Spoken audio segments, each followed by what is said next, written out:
চিন্ময় কুমার দাসের গ্রেপ্তার ঘিরে প্রতিবাদ হচ্ছে ভারতের পশ্চিমবঙ্গে। গোটা কলকাতায় আগুন জ্বালানোর হুঁশিয়ারি দেয় বিজেপি। দলটি জানায়, দাবি মানা না হলে সোমবার পেট্রোপোল সীমান্তে আটকে দেওয়া হবে সকল পণ্যবাহী ট্রাক। এছাড়া ভিসা বন্ধের হুঁশিয়ারি দেন তারা। আমি এখান থেকে দাবি করছি, ভিসা 100% স্টপ করুন।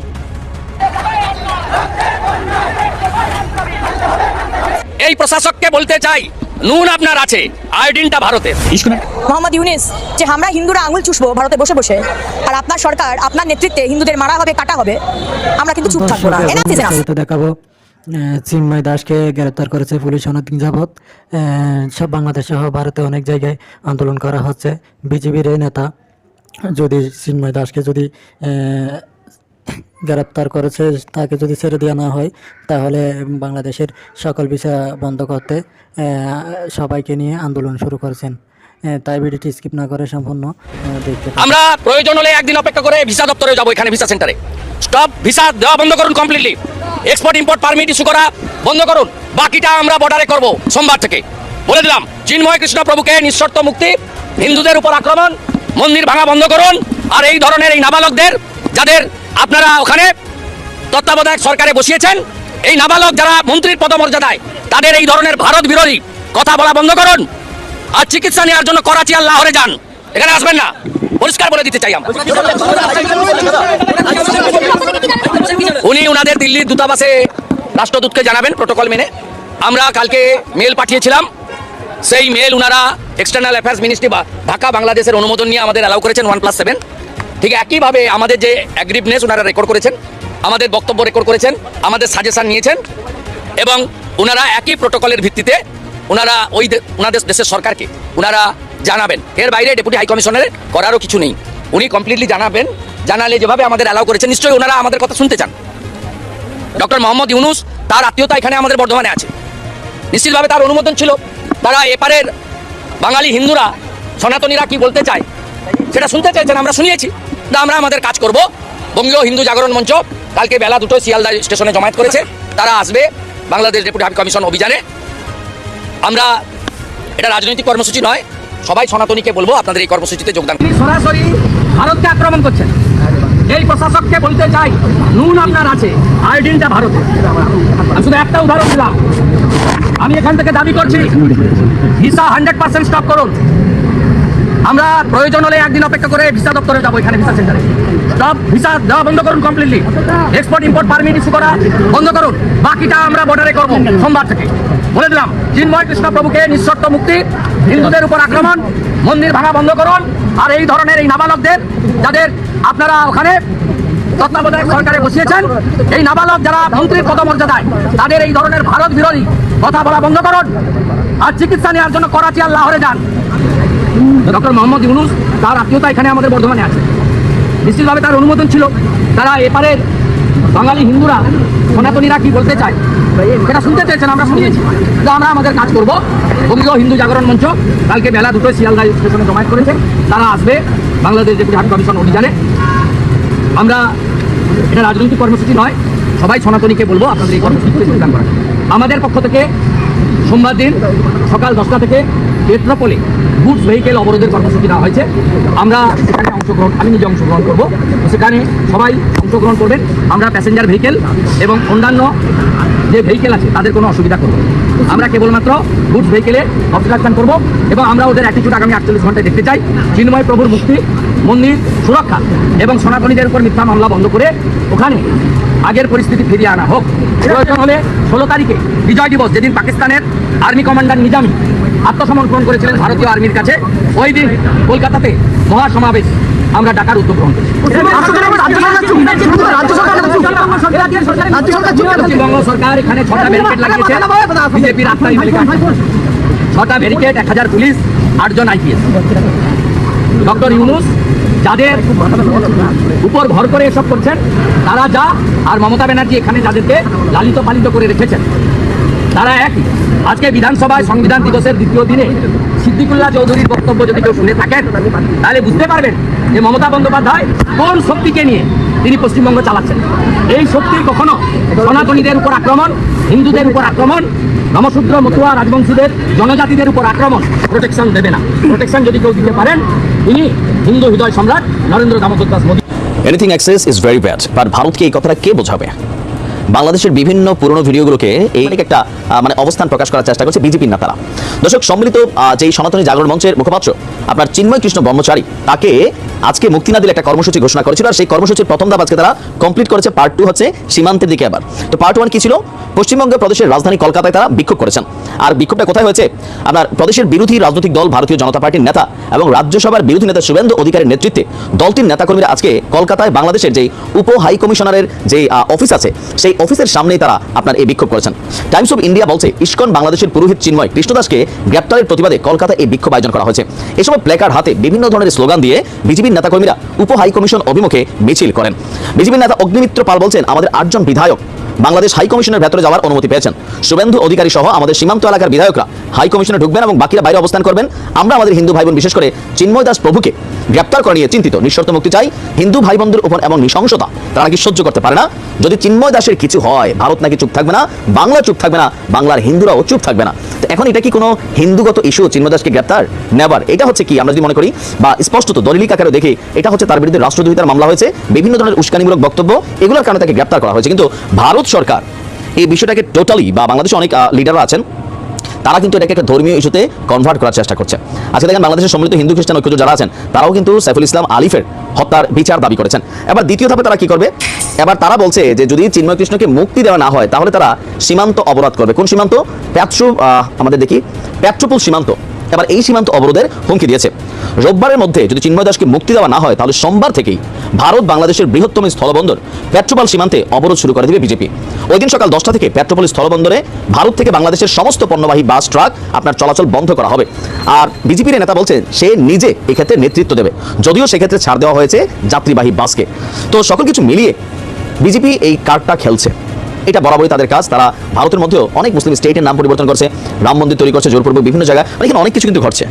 তো সেই ঘটনাগুলোতে আমরা আমাদের বাংলাদেশের যারা সনাতনী ভাই বোন আছেন, আপনাদের উদ্দেশ্যে বলবো, মানে স্রোতের সাথে গা ভাসিয়েন না।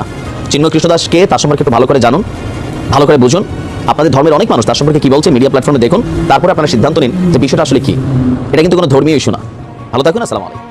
2019 সালে ফেব্রুয়ারি বা মার্চ, এই সময়টাতে আমার ঠিক স্মরণ নাই, আমি একটা করেছিলাম, একটা ইসকন নিয়ে একটা পর্ব করেছিলাম।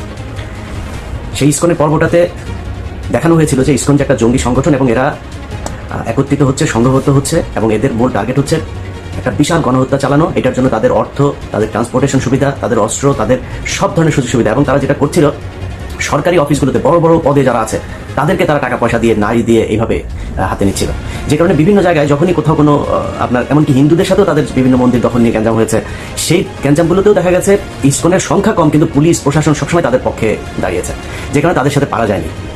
তো ওই সময় কিছু কিছু বিশেষজ্ঞ আছে, সেই বিশেষজ্ঞদের নাম বলতে চাই না, ঝামেলা বাড়াইতে চাই না, কারণ 5 বছর অনেক যন্ত্রণা সহ্য করে আসি, তো একটু শান্তিতে থাকতে চাই। হ্যাঁ, তো তারা বলেছিল ইসকন নাকি একটা তাবলিগ সংগঠনের মতো, এরা তাবলিগের মতো গান টান গায়, হ্যাঁ, এরা কৃষ্ণ ভাবনা করে, তো এটাই হচ্ছে তাদের মূল কাজ। এখন দেখেন বাংলাদেশের সবচেয়ে বিষ ফোড়া হয়ে দাঁড়িয়েছে ইসকন। আমি ইসকনের এই হত্যাকাণ্ডে ডেইলি স্টারের একটা নিউজ গতকালকে করেছে, Chinmoy followers clash with cops in Chittagong, lawyer killed. এটা হচ্ছে ডেইলি স্টারের সংবাদ। আর প্রথম আলো নিউজ করেছে, সময় নিউজ করেছে, চট্টগ্রামে আইনজীবীকে হিন্দু ভেবে হত্যা করলো দুষ্কৃতিকারীরা। বুঝছেন তো, হিন্দু ভেবে কারা হত্যা করেছে? তার মানে মুসলমানরা হত্যা করেছে। তো সমস্যাটা এইখানেই। এখনো পর্যন্ত এই গণমাধ্যমকে কিছুই করা হয় নাই, গণমাধ্যমে কিছুই হয় নাই। সময় টেলিভিশনের সাকি এখানে এখন পর্যন্ত তাদের হয়ে কাজ করে। কমল দে এখনো পর্যন্ত, এই যে নিউজের সাথেও সম্ভবত কমল দে জড়িত আছে, সে ওইখানে এই নিউজ করেছে, সময় টেলিভিশনে কালকে থেকে যাচ্ছে। এখন এটা বিচার করবে কে? আপনাদের গত 2 দিন ধরে দেখছি যে সবাই পিনাকির পেছনে লেগেছে, কারণ পিনাকি হচ্ছে ওই যে প্রথম আলোর সামনে গিয়ে গরু জবাই করেছে, এটার জন্য। পিনাকির অতীত, পিনাকি গণজাগরণ মঞ্চের সাথে ছিল, পিনাকি অনেক বাম করেছে, পিনাকি হুজুরদের বিরুদ্ধে অনেক কথা বলেছে, জামাতের বিরুদ্ধে অনেক কথা বলেছে। পিনাকির প্রতি আপনার ক্ষোভ থাকুক, সন্দেহ থাকুক, কোনো সমস্যা নেই, কিন্তু পিনাকি যেটা করেছে এই গেল 2-3 বছরে পিনাকির যে অবদান, এইটুকু আপনাকে স্বীকার করতে হবে। আর প্রথম আলোর সামনে যেটা করেছে, প্রথম আলোর সামনে ওই সময় ডাকা ঠিক ছিল কিনা, ওই সময় দাড়ি টুপিওয়ালা লোকজনের যাওয়া ঠিক ছিল কিনা, এত ডর ভয় দেখায় না, লাভ নাই। এই দেশে যেই সব এই কুকুরের ছানাগুলো সুশীল সাইজা তারপরে এইসব বলে না, এই কুকুরের ছানাগুলো এই জুলাই আগস্ট মাসে রাস্তায় নামে নাই। এরা আজকে এসে যে চেয়ারে বসে না, এই চেয়ারে বসা লোকজন এরা এখন দেখাচ্ছে যে আইন, হ্যাঁ, পত্রিকার সামনে যাই করা যাবে না। পত্রিকার সামনে এখানে নিউ ইয়র্ক টাইমস, তারপরে এখানে CNN, BBC সবকিছু সামনে প্রোটেস্ট করে মানুষ। তো প্রোটেস্ট করা যাবে না কিছুর জন্য? ওইখানে যা প্রথম আলোর বিরুদ্ধে কিছু বলে, প্রথম আলো কারোর ধরে টান দেয় নাই তো, প্রথম আলোর সামনে গিয়েছে, তারা গরু জবাই করে তারপর মাংস খাবে চলে যাবে। এই আন্দোলন এরকম হওয়া উচিত ছিল কি না ছিল সেটা নিয়ে আপনার অবজারভেশন থাকতে পারে, কিন্তু পিনাকি যেটা করেছে সেটা করার পরে সেই লোকগুলো গিয়েছে, তাদেরকে মারধর করা হয়েছে, মারধর করার পরে তারপরে নিয়ে আবার আটকে রাখা হয়েছে। প্রথম আলোর বিরুদ্ধে কি করা হয়েছে? ওই লোকগুলির অপরাধ কি ছিল? সেখানে গরু জবাই করতে গিয়েছে, এটা অপরাধ। কিন্তু এই প্রথম আলো এই গেল 15 বছরে অন্তত 1500 মানুষকে অন্তত তারা খুন করেছে। অন্তত এখন পর্যন্ত জেলখানে আপনার কি কোনো অনুমান আছে কত হাজার আলেম আটক আছে? যে কজন আলেম বের হয়েছে সেই কজন আলেমরা নিজেরাও এদের নাম টাম বলে না, এদের ব্যাপারে আমার মনে হয় ওনাদের কোনো চিন্তা ভাবনা আছে কিনা সেটাও জানি না। আমি ইলিয়াস, আমার কথা আপনাদেরকে বলে রাখি, আমি ইলিয়াস অ্যাটর্নি জেনারেল পর্যন্ত যায় যদি একটা তদবির করি, ওনার কাছে যদি একটা উপকার চাই, উনি যদি আমাকে একটা উপকার করে, সেই উপকার দিয়ে অন্তত 20 কোটি টাকা আমি ইনকাম করতে পারি। আমি ইলিয়াস করি না, অ্যাটর্নি জেনারেলের কাছে যায়, জিজ্ঞেস করেন। যতবার তাকে ফোন করেছি রাষ্ট্রের জন্য ফোন করেছি, এই আলেমদের ছাড়ানোর জন্য ফোন করেছি, বাবুল আক্তারের কথা বলেছি, বিডিআর এর হত্যাকাণ্ডে যারা আছে তাদের কথা বলেছি, কোনোদিন পার্সোনাল কোনো ইন্টারেস্ট তার কাছে যায়নি, জিজ্ঞেস করেন যায়। তো উনি আইনের ভেতরে থেকে যতটুকু সম্ভব হয়েছে, কিন্তু আলেম যারা আছেন আপনারা তো তাদের সাথে জেল খেটে এসেছেন, দেখেন না তাদের কি অপরাধ। আসিফ নজরুল বলে যে এই ডিজিটাল নিরাপত্তা আইন, সে আমাকে ওই দিন ফোন করে বলছে যে আপনার এখন সমস্যা কি, আপনি চলে আসেন, আপনার শুনলাম পাসপোর্ট নিয়ে সমস্যা। আরে আসিফ নজরুল, আপনি আমার পাসপোর্ট নিয়ে উনি দেখবেন। আরে আসিফ নজরুল ভাই, আপনি আমার পাসপোর্ট নিয়ে দেখবেন, আপনি এসবিরে বলেন না, পাসপোর্ট অফিসে বলেন না, ওদের যদি বাপের ক্ষমতা থাকে আমার পাসপোর্ট আটকায় রাখতো, ওদের বললেন ক্ষমতা থাকে, উনি আমাকে এই হেল্প করতে চায়। আপনার কাছে এই হেল্প চাই না তো ভাই, আপনার কাছে জীবনে কোনোদিন কোনো পার্সোনাল ইন্টারেস্ট নিয়ে জীবনে ইলিয়াস যাবে না। কিন্তু আপনি এই যে আলেমরা এখন পর্যন্ত আটকে আছে, ডিজিটাল সিকিউরিটি অ্যাক্টে অনেক আলেম আটক আছে, আপনার সেখানে ভূমিকা কি, আপনার পদক্ষেপ কি, আসলে কি কিছু নেওয়া হচ্ছে? কিছু নেওয়া হচ্ছে। এখন বালের এক আইন দেখাচ্ছে, ওইখানে প্রথম আলোর সামনে যাওয়া যাবে না, ডেইলি স্টারের সামনে যাওয়া যাবে না, কালবেলার সামনে যাওয়া যাবে না, হাজার হাজার পুলিশ আর্মি যায় সেখানে পড়ে। আরে বেটা, তুই যে চেয়ারে বসিস ওই চেয়ারটাই তো জোর করে দখল করে শেখ হাসিনা কি তোর কি ওখানে বসেছে? তুই নির্বাচন করে আসছিস, তুই কোন সংবিধানের কোন ধারায় তুই এই চেয়ারে বসছিস? তুই এখন এই আইন দেখাস। এই দেশ বিপ্লবের মধ্যে আছে, বিপ্লব করে আদায় করতে হবে। গতকালকে সাইফুল ইসলাম আলিফকে সেখানে খুন করা হলো, গোয়েন্দা সংস্থা কি পাল ফালাইছে সেই জায়গায়। এই যে 33 আপনার ডিভিশনের যে জিওসি, এই যে এখন জাহাঙ্গীর আলম ডিজিএফ এর চিফ, তার এখন তার কাজ কি, সে কি করছে? আসামিরা বাংলাদেশের ভেতরে এখন পর্যন্ত আছে, সে ধরছে না কেন? হত্যা মামলার আসামিরা ঘুরে বেড়ায়, তাদেরকে ধরা হয় না, কাজ কি? আর্মির, সেনাবাহিনীর গোয়েন্দা সংস্থার কাজটা কি? সাইফুল ইসলাম যে বের হলে ওকে মারবে জানে না? সামনেই তো ওরা ত্রিশূল নিয়ে দাঁড়ায় ছিল, এই খবর সেনাবাহিনীর কাছে ছিল না, মানলেন না কেন? পিনাকি যায় সেটা মারাইছে, তাহলে পিনাকির যেহেতু দোষ, তো পিনাকি এখানে প্রথম আলোর সামনে বিশাল ঘটনা ঘটে, ওইটাও পিনাকি দোষ করছে, এই জন্য এটা ঘটছে। যারা এই 2 দিন সুশীল বাক্য ছাড়লেন তারা এটা ঠেকাইতে পারেন নাই কেন? যেই দিনের ঘটনা, যেদিন ঘটনা এই পিনাকির ঘটনার পরে 5 জনকে ধরে নিয়ে গেল আজকে তেজগাঁ থানায়, সারা রাত তাদের বলা হলো সকালে ছেড়ে দেবে, সকালে বলছে যে তাদেরকে কি করে দেবে। আমি ওখানে 3.5 ঘন্টা লাইনে ছিলাম, আমি বলেছিলাম যে তাদেরকে যতক্ষণ না ছাড়াবো, এটার জন্য যত খারাপ পরিস্থিতি তৈরি করার প্রয়োজন হয় সেটা করা হবে। তাহলে যদি নাকি না ছাড়তো তাহলে সেটা হইতো, তো ছাড়তে দেরি করলেন কেন? 3.5 ঘন্টা কেন আমার বসায় রাখলেন? 3.5 ঘন্টা পরে যায়, তারপরে ডিসি এসে সেটাকে সেই 5 জনকে ছাড়লেন, তার আগে তো ছাড়তে পারতেন। এবং আপনারা চিন্তা করেন যে দেশের অবস্থা এই হয়ে যাবে, সেই হয়ে যাবে, তৃতীয় পক্ষ এখানে সুবিধা নেবে, তো তৃতীয় পক্ষ সুবিধা নিবে ওই দিনই তো 3টা কলেজের মধ্যে মারামারি, সেই কলেজের ওগুলি গোয়েন্দা সংস্থা ঠেকাইতে পারে নাই কেন? সেগুলো ঠেকানো উচিত ছিল না? ইসকন এখনো পর্যন্ত যেগুলো করে, ইসকনের লোকজনের ধরে না কেন? এই যখন আমি ভিডিও বানাচ্ছি বাংলাদেশ সময় গভীর রাত, এই সময় পর্যন্ত শুনলাম যে তারা বিভিন্ন পাহাড় টাহাড় বিভিন্ন জায়গায় ইসকনের লোকজন জড়ো হয়ে তারা সমাবেশ করছে, তারা কিভাবে মুসলমানদের উপরে হামলা করা যাবে এইসব নিয়ে ঐক্যবদ্ধ হচ্ছে। তো এটা তো গোয়েন্দা সংস্থার কাজ, কিছু করছেন কি আপনারা? এখন প্রথম আলো, ডেইলি স্টার আর হচ্ছে গিয়া এই এইটা হচ্ছে বাংলাদেশের সবচেয়ে সেন্সিটিভ জায়গা। এই যে ডেইলি স্টারের যে সংবাদ, যে পুলিশ আর আইনজীবীদের এই ইয়েদের ইসকনের নামও নেন, একটা জায়গায় ইসকনের নাম নেই, ওই যে চিন্ময়ের নাম নিচ্ছে, চিন্ময়ের ফলোয়ার্সের মধ্যে পুলিশের একটা সংঘর্ষ, সেখান থেকে একটা এই নিয়ে হাসপাতালে ভর্তি করেছে, হাসপাতালে ভর্তি করার পরে তারপরে ডাক্তার তাকে কর্তব্যরত ফিজিশিয়ান তাকে আপনার প্রোনাউন্স করছে যে হিজ ডেড। এখন এর বাইরে কোনো তথ্য তারা জানে না, তারা এইভাবে একটা মিস ইনফরমেশন মানুষের মধ্যে ছড়াই দিল। এটা তাদের সূক্ষ্মভাবে এইভাবে গত 15 বছর করেছে, এখনো করবে, সামনেও করবে, এদেরকে সুযোগ দেওয়া যাবে না। যে যত বালের আইন মাইন যত বালচাল শিখান কোনো সমস্যা নেই। ডেইলি স্টার, প্রথম আলো, আপনার এলাকায় যারা কিনা এদের এই যে পত্রিকার ইতি দেয় না, এদেরকে বলতে হবে এটা আমার মত প্রকাশের স্বাধীনতা। প্রথম আলো, ডেইলি স্টার যেমন মত প্রকাশ করেন, আমার মত প্রকাশের স্বাধীনতা, যে এরা হচ্ছে গিয়ে অন্য দেশের এজেন্ট, এরা পত্রিকা না। ডেইলি স্টার, প্রথম আলো এই দেশের দুষ্কৃতিকারী, তারা দেশদ্রোহী, তারা পত্রিকা না, পত্রিকা সাংবাদিক না, এদের পত্রিকা সাংবাদ টেলিভিশন। আপনি যিনি দিনাজপুরে বসে আছেন চট্টগ্রামের ঘটনার জন্য আপনার খারাপ লাগছে না? যিনি চুয়াডাঙ্গায় আছেন খারাপ লাগে না? জামালপুর আছেন খারাপ লাগে না? কুমিল্লা আছেন খারাপ লাগে না? ব্রাহ্মণবাড়ি আছে খারাপ লাগে না? আপনি ওইটার জবাব নিতে চান, ওইটার প্রতিশোধ নিতে চান, আপনার এলাকায় বসে আপনি প্রতিশোধ নেবেন। প্রথম আলো, ডেইলি স্টার, কালবেলা, এরা কোনো পত্রিকা না, এরা এই দেশের দুষ্কৃতিকারী, বিপ্লব চলছে, বিপ্লবের মাধ্যমে সেটাকে মোকাবেলা করতে হবে। আইনগতভাবে যদি মোকাবেলা করতো তাহলে সরকার এতদিনে করতো, কোনো কিছু করে নাই। এবং প্রথম আলো, ডেইলি স্টার, তার লোকজন সব ইউনুস সরকারের পিছনে আশপাশে বসে রাখছে। ডক্টর মোহাম্মদ ইউনুস তো কাউকে চেনেও না ঠিক মতো, তো উনি মনে করছেন ভালো মানুষ, উনি মনে করছেন এই দক্ষ মানুষ, পড়াশোনা করেছে ভালো, বোধহয় ইয়ে করবে। কিন্তু এই যে পড়াশোনার পাশাপাশি যে সে যে প্রথম আলোতে কোচিং করেছে, এই দিল্লিতে গিয়ে কোচিং করেছে, সেটা তার ডক্টর মোহাম্মদ ইউনুস জানে না। তো তাদেরকে নিয়ে বসে রেখেছে, তারা তাদের মতো করে কাজ করছে। অতএব আইনগতভাবে প্রথম আলো, ডেইলি স্টারের বিরুদ্ধে এরা কিছু করবে না। আমি একটা ডকুমেন্টারি তৈরি করলাম, সব দেখালাম সেখানে, তারপরে ওইটার পক্ষে কোনো ব্যবস্থা তো নাই। ও বা ওনারা উপরের লেভেলে সবাই বসে বসে প্রথম আলোর পক্ষে করে, আপনার ফেসবুকে পোস্ট করে, মানে আমার নিয়েও কিছু বলে না, ডকুমেন্ট নিয়েও কিছু বলে না, প্রথম আলোর পক্ষে পোস্ট করে। এই যেটার জন্য এই যে গেল কয়দিন ধরে আপনার এই যে এই 2 দিন আগেও ধরেন এই যে স্বামীর সাথে যেটা হইলো আমার, সে এখানে পোস্ট করেছে আরেক, হ্যাঁ মানে ওরা ইসকন নিয়ে আগেই করেছে এই গ্রুপ, এই যে শাহেদ আলম তসলিম এই যে গ্রুপটা আছে না, এরা ইসকনের পক্ষে এসে তারপরে দিল। তসলিম তো না ইসকন না বলছিলি যে তুই এরা নাকি খুব করে আপনার তোর ওই যে মানে খুব নিরীহ টাইপের ধর্ম পালন করে, বিশাল আকারে এক বিশ্লেষণ করছিলি। আমি বলছিলাম যে ওরা সরকারি কর্মচারীদেরকে টাকা দেওয়া কিনছে এবং এইভাবে বিভিন্ন জায়গায় লোকজন বাড়াচ্ছে, সেটা ঘটলো আজকে ঘটেছে। অতএব তুই সেদিন ঠিক ছিলি না, আমি ঠিক ছিলাম। এইভাবে আপনার বিভিন্ন সময় এই তথ্য সন্ত্রাসের মাধ্যমে এইসব সাংবাদিক পরিচয় দিয়ে, সংবাদপত্র পরিচয় দিয়ে, এইসব পরিচয় দিয়ে এটা চলতেই থাকবে। অথবা আপনাদের কাছে অনুরোধ, আপনার এলাকায় যে এই প্রথম আলো, ডেইলি স্টার, দিল্লির যে আছে, এদেরকে যারা নিয়ে যাবে তাদেরকে আপনাদের মত প্রকাশের স্বাধীনতা প্রকাশ করতে হবে তাদের সামনে গিয়া। এই সাইকেলে করে, মোটরসাইকেলে করে আপনার বাড়িতে থেকে পত্রিকা টপিকা দিয়ে আসে না, যারা কিনা ওইখানে এজেন্ট আছে না, তাদের কাছে যে আপনাদের মত প্রকাশের স্বাধীনতা প্রকাশ করতে হবে, যা বলা সেটা বুঝা নিয়ে। অতএব এখন এই সাইফুল ইসলাম আলিফের যে হত্যাকাণ্ড, এই হত্যাকাণ্ড নিয়ে আসলে মানে প্রথম আলো, ডেইলি স্টার সহ এই যে এই পত্রিকায় সুশীল মার্কা যারা বসে আছে না, এখানে ভাই সবই ভাই বেশিরভাগই ওদের লোকজন।